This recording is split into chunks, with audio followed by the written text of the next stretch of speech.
जय हिंद दोस्तों। मैं आज आप सभी को भक्ति आंदोलन के बारे में बताऊंगा।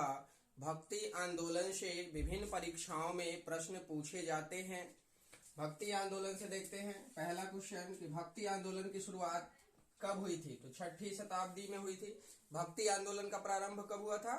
6ठी शताब्दी में हुआ था। भक्ति आंदोलन की शुरुआत कहाँ से हुई? तो तमिल क्षेत्र से हुआ था। कर्नाटक और महाराष्ट्र का जो क्षेत्र था उसी तमिल क्षेत्र से ही भक्ति आंदोलन का प्रारंभ हुआ था। अगला क्वेश्चन, भक्ति आंदोलन को दक्षिण भारत से उत्तर भारत किसने लाया? हमेशा परीक्षाओं में पूछा जाता है कि भक्ति आंदोलन को दक्षिण भारत से उत्तर भारत में भक्ति आंदोलन का प्रचार प्रसार किसने किया? तो रामानंद ने किया था। आगे देखते हैं, बंगाल में कृष्ण भक्ति का प्रतिपादन किसने किया था? तो विद्यापति ठाकुर और चंडीदास ने। हमेशा परीक्षाओं में पूछा जाता है कि बंगाल में कृष्ण भक्ति के प्रवर्तक कौन थे? तो विद्यापति ठाकुर एवं चंडीदास थे। आगे देखते हैं, निर्गुण संप्रदाय के सबसे प्रसिद्ध प्रतिनिधि कौन किए थे? तो कबीर किए थे। निर्गुण संप्रदाय के सबसे प्रसिद्ध प्रतिनिधि कौन किए थे? तो कबीर किए थे। भक्ति आंदोलन का प्रारंभ किसके द्वारा किया गया था? तो भक्ति आंदोलन का प्रारंभ अलवार एवं नयनार संतों के द्वारा किया गया था।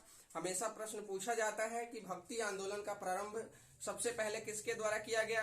तो अलवार एवं नयनार संतों के द्वारा भक्ति आंदोलन का प्रारंभ किया गया था। भक्ति आंदोलन में अब यहाँ पूछा जाता है कि अलवार की संख्या कितनी थी? तो अलवार 63 संत थे, जबकि नयनार की संख्या कितनी थी? तो 12 संत नयनार के थे।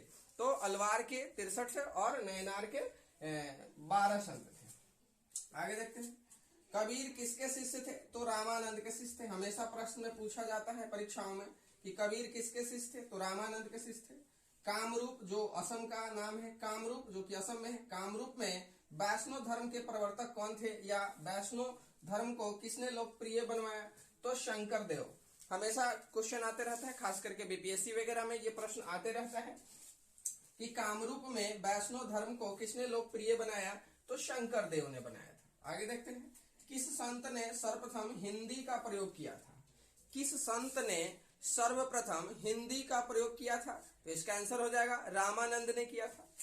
आगे देखते हैं, बीजक के रचयिता कौन है? तो बीजक हमेशा परीक्षाओं में पूछा जाने वाला पुस्तक है कि बीजक के रचयिता कौन है? तो बीजक के रचयिता जो है वो कबीर है।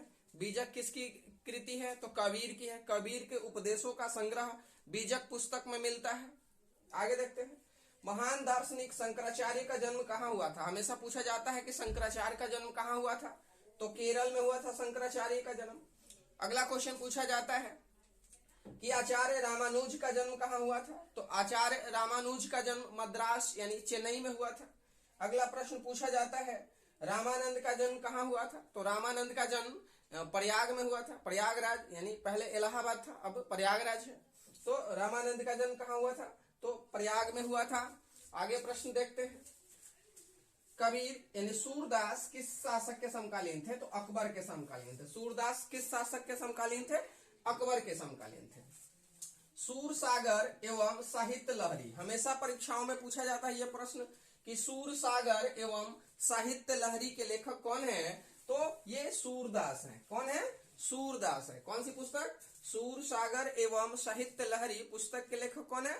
सूरदास है। आगे देखते हैं, रामचरितमानस एवं विनय पत्रिका, रामचरितमानस एवं विनय पत्रिका पुस्तक के लेखक कौन है?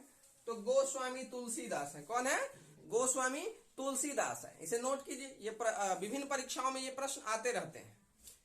तो फिर से याद रखेंगे, रामचरितमानस और विनय पत्रिका के लेखक कौन है? तो गोस्वामी तुलसीदास है। अब भक्ति आंदोलन में कुछ मत भी दिया गया था। कुछ विशिष्टवादों ने अपना अपना मत दिया था, जिसमें विभिन्न मत देखते हैं। हमेशा परीक्षाओं में ये मत आते रहते हैं। विशिष्टाद्वैतवाद के प्रवर्तक थे या मत देने वाले रामानुजाचार्य थे। विशिष्टाद्वैतवाद के प्रवर्तक रामानुजाचार्य हैं। द्वैतवाद के प्रवर्तक माधवाचार्य हैं। शुद्धाद्वैतवाद के प्रवर्तक बल्लभाचार्य हैं। द्वैताद्वैतवाद के प्रवर्तक निम्बकाचार्य हैं। तो यह चारों जो मत है आपके विभिन्न परीक्षाओं में आते रहते हैं। मीराबाई का जन्म कहाँ हुआ था? तो मेरता में हुआ था 1498 ईस्वी में। मीराबाई का जन्म कहाँ हुआ था? मेरता में हुआ था 1498 ईस्वी में, यानी राजस्थान। कबीर दास की मृत्यु कहाँ हुई थी? यह विभिन्न परीक्षा में पूछा जाता है कि कबीर दास की मृत्यु कहाँ हुई थी, तो मगहर में हुई थी 1510 ईस्वी में। कबीर दास का जन्म कहाँ हुआ था? तो वाराणसी में हुआ था। तो याद रखेंगे कि कबीर दास की मृत्यु कहाँ हुई थी, तो मगहर में हुई थी 1510 ईस्वी में। गुरु नानक का जन्म कहाँ हुआ था? तो गुरु नानक का जन्म तलवंडी में 1469 ईस्वी में हुआ था। इस तरह से भक्ति आंदोलन से आपके परीक्षाओं में आने वाले प्रश्न हैं ये, और ये विभिन्न परीक्षाओं में हमेशा आते रहते हैं। फिर से एक बार देख लेते हैं पुस्तक के बारे में। तो कबीर की पुस्तक कौन सी है? बीजक है। सूर सागर एवं साहित्य लहरी के लेखक कौन है? सूरदास है। रामचरित्र मानस एवं विनय पत्रिका के लेखक गोस्वामी तुलसीदास। विशिष्टाद्वैतवाद के प्रवर्तक रामानुजाचार्य। द्वैतवाद के प्रवर्तक माधवाचार्य। शुद्धाद्वैतवाद के प्रवर्तक वल्लभाचार्य।